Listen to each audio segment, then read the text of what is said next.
Wow! Cake చూడ్డానికి చాలా బావుంది. తినాలనిపిస్తోంది. కానీ దీనిలో వాడే ఇంగ్రీడియెంట్స్ తలుచుకుంటే మైదా, oil, sugar oh no! No worries. అలాంటివేవి వాడకుండానే ఈ హెల్తీ కేక్‌ని నేను ప్రిపేర్ చేశాను. మరి రెసిపీలోకెళ్ళిపోదామా? ముందుగా 10-15 డేట్స్ తీసుకొని వాటి సీడ్స్ తీసేసి ఇట్లా వేడి వేడి పాలల్లో సోక్ చేసుకోవాలి. చల్లారిన తర్వాత ఇట్లా థిక్‌గా పేస్ట్‌గా పట్టుకొని ఇప్పుడు దీనిలోకి 1 కప్ ఆఫ్ హాట్ మిల్క్‌ని యాడ్ చేసుకోవాలి.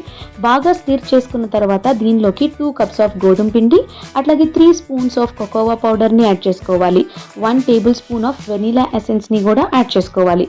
యాడ్ చేసుకున్న తర్వాత దీన్ని చక్కగా ఎటువంటి లంప్స్ లేకుండా ఈ బ్యాటర్‌ని మనం బాగా మిక్స్ చేసుకోవాలి.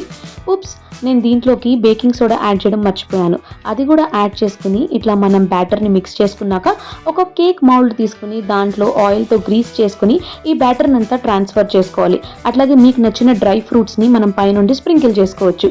అట్లాగే ప్రీ హీట్ చేసి పెట్టుకున్న బాండీలో ఈ కేక్ మౌల్డ్‌ని పెట్టుకొని ఒక 30-45 మినిట్స్ దీన్ని లో ఫ్లేమ్‌లో కుక్ చేయాలి.